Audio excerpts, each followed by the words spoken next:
All right, good morning, good morning, good morning. It's been a minute since we've actually been filming out here. A lot of what you all have been seeing is footage from like earlier, but we've been busy doing not rammed earth, but doing a lot of other stuff. We're working on timber framing the roof, and we're milling a lot of lumber. We're chopping a bunch of, well, not a bunch of trees, like 2 or 3 trees down. Big ones that are good for stuff. So we're going to show you some of the timber framing. We've also got some exciting announcements for you, so stick around. Check it out. So we made some hammers. Timber framing requires hammers, so we cut some oak pieces. And this is, I think, the 3rd iteration, and it's checking pretty significantly, so we've got some other improvements to make, but, you know, they work as hammers. And then we've got our assembly hammer, is what I'm calling it. It's the big one.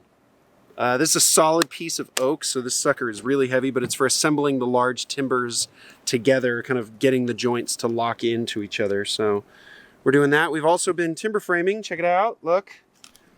You see this? This is actually upside down at the moment because it's been raining, and so we're trying to keep water out of the pockets or out of the mortises. But we've cut all our mortises for our flooring joists. Very, very exciting. And, well, I call them flooring joists. They're really going to be ceiling joists, but because we're putting so much weight on the roof, they're basically like flooring joists. So these are going to be 4x8s. And this beam that I'm sitting in here is 12 inches wide by 10 inches deep. And those are our 2 center beams over the garage. So we are getting to the point that we're almost ready to fly these and bolt them to the rammed earth. So we're learning a lot in the process, making a lot of mistakes, but yeah, it's been good so far. All right, so this is what one of the beams looks like more assembled. Essentially, this beam here will span the gap, so there'll be a window underneath it, and these beams worked out, so they ended up going right over a window. So got some pretty hefty beams. We made some mistakes here, as you can see, but it's okay. We're learning. So essentially, the shorter piece will go, will span these, and then there'll be a beam that comes out right here and goes over to this beam, this column here. And then that timber frame, or that large beam will sit on that, and then the flooring joist will actually go between here and that wall. So you can see there's, I don't know if you can see that, there's blue chalk right here.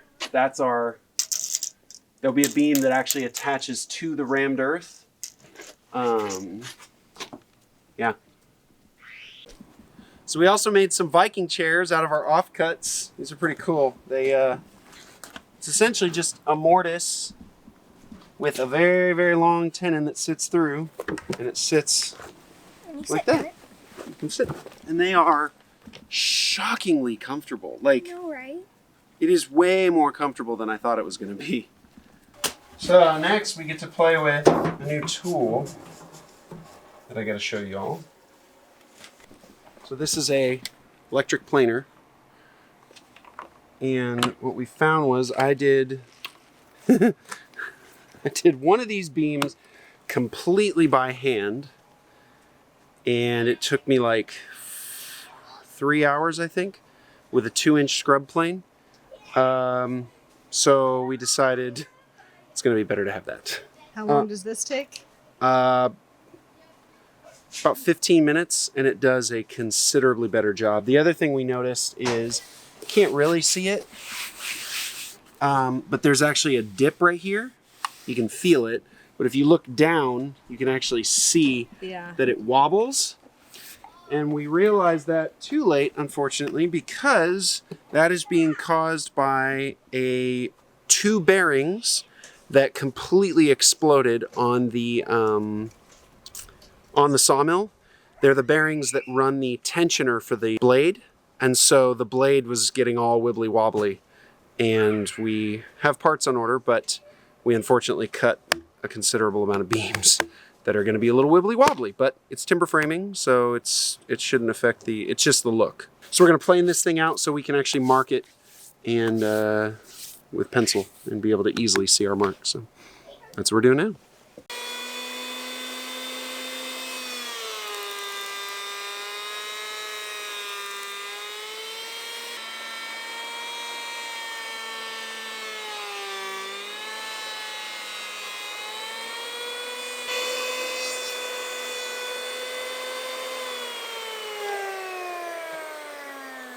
I don't know if I like it with the gate on there.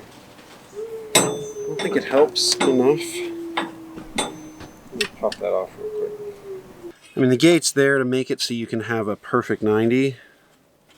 I mean, it's similar to what a jointer would do.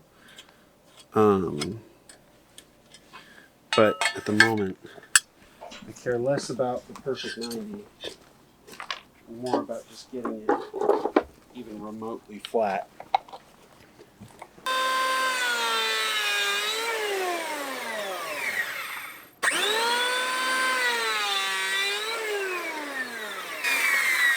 There. So now, Oh. we're so Your close. cord is so close to being long Close enough. the door on this.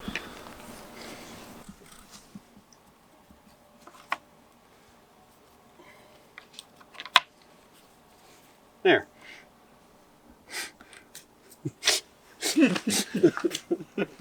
the extra 2 inches you need. Just don't trip over it. So close. So close. There we go.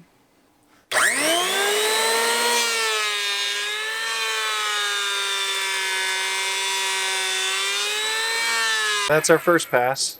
That would have taken 30 minutes. So one more pass ought to do it.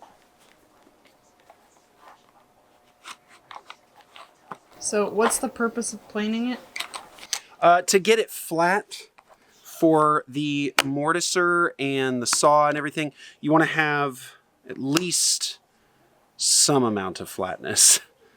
And the rough sawn lumber is just that, it's rough. The other thing it does is it closes the grain. So when we seal it, we use a lot less oil. Because right now with the saw, I mean, you can see the difference. So you can see the difference. This is very rough. There's, stuff coming off it, all this. This is nice and smooth.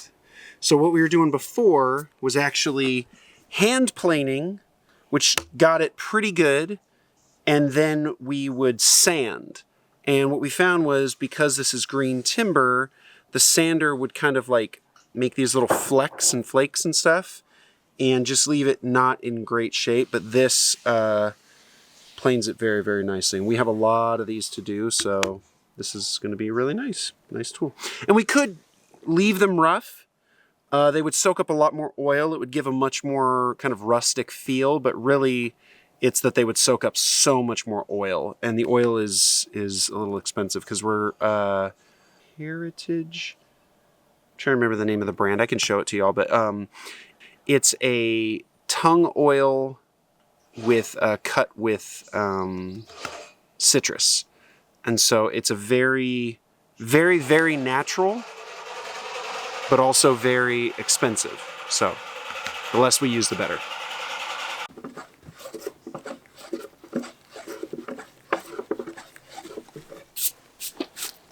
So after we do our initial passes, it'll often leave like a little line in the middle. So we just come through with the hand plane and knock it down a little bit.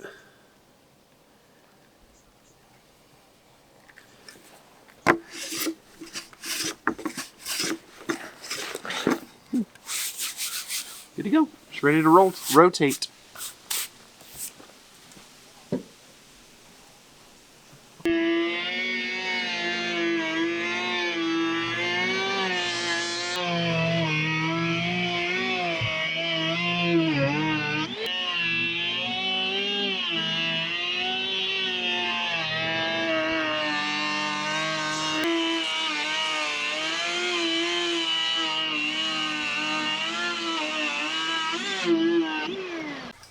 All right, so this one, there's almost like a 1/4 inch of deviation. So instead of taking off a 1/4 inch on each one, we kind of planed it as flat as we could. And then on the really, really low spots, I'm just gonna hit it with a belt sander. Keep it at that same angle. There you go, perfect. Nice. Nice, good solid pressure on the front. That's actually good for that side. Go ahead and move to this side. Rounding off our edges. Yeah, he's chamfering the edges.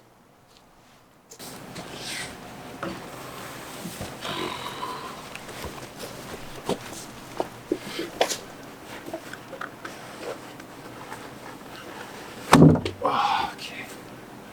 Go ahead.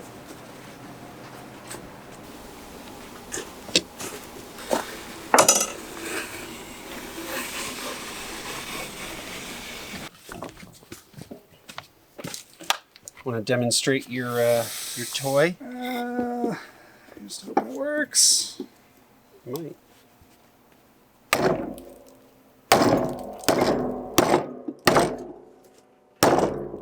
Hold. The tools are bouncing off. Oh.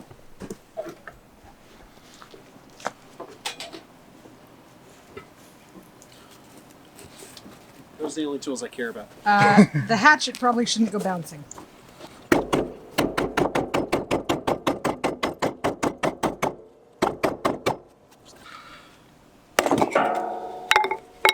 Oh man! Whoa, look at that. That's a peg for. So we definitely need to start with a larger blank. Yeah, but that was a really good But- test. Yeah. Hit that with the Keep making pegs. MDF wheel. Sharpen it up nicely. Oh yeah. Make another Well, peg. you're always gonna have a burr on the inside. Put a little small angle on there. Plus some hand filing. I'll be honest. I've got a round file in there. This took me far too long because I hand filed most of the... Well, I took it down, but then to get the edge, I did hand file the majority of it. Because I got excited when I found my files. So it wasn't a necessity thing. It was a. Not entirely. Let me see. Excuse me. What's up, dude? Make another peg. Please. Possibly. Dang, Might dude. have to do some more work first. That works. Here. Oh, whoops.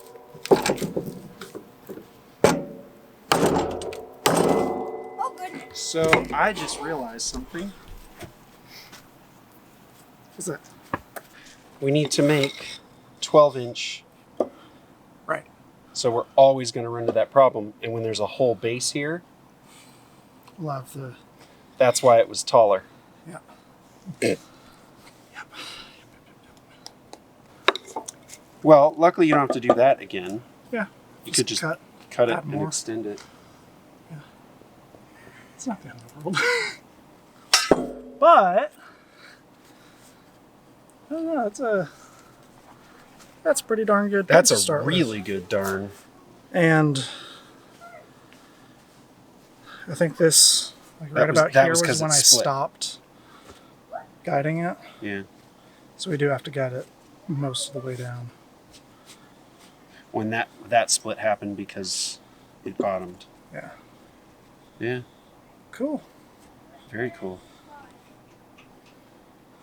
That actually Man. cut it pretty darn well. It works really well. I'm like, Sweet. Is this for the stand? yeah. I'm marking the mortise. So what we're going to do is we're going to mount that piece that Luke just made to the top of this. We're creating a little hole. So what'll happen is they will drop the pins, the pegs will drop straight through into a slot right here. And then you'll be able to just knock them out. Got it. All right, so you kind of see what we've been up to, timber framing and stuff like that. Not a whole lot of rammed earth lately. But speaking of rammed earth, a lot of you have been asking about doing a course to learn how to do rammed earth. Well, exciting news, SIREWALL is actually going to be hosting a course at our place coming up at the end of April. So if you are interested in learning how to do rammed earth and want to get to help out on some of our walls, please come out and sign up for that course. There's a link in the description below. Sign up for the course, come out, join us. We'd love to meet you and get to hang out and get to see you participate in some of our walls. So check it out. That's our big announcement. Woohoo! What is the depth of cut? The max? Yeah. 8 inches, I believe. Okay. Is this 9? This is 10. So I'm going to have to just carry the line all the way around is all. Do an angled cut right here. And so that way they'll fall, hit an angle, and slide that way. if you start it here and swing it this way, so if you mount it up on this side and swing it that way, it'll have a natural ramp, and if you don't clean it up, that ramp will already be there. And, Yeah, that's kind of what I was just thinking. kick them out. I don't think a through mortise is necessary. Okay. Yeah. Well, You can always adjust it later if absolutely necessary and do it all the way through. that is true. It would not be. Plus, it doesn't have to be super accurate. You could even plunge it with a chainsaw. So Bite that you your can tongue, poke it sir. from the other side. We are a professional organization here. Or professional something. I'm not sure about organization. There's nothing organized about what we do. All right. Well, I think. Is that it? I think so. Yeah. That's what we're up to. So yeah, that's what we've been up to the last couple of months. Sign up for the SIREWALL course below if you want to come and hang out with us and learn how to do rammed earth at our place. Be pretty fun.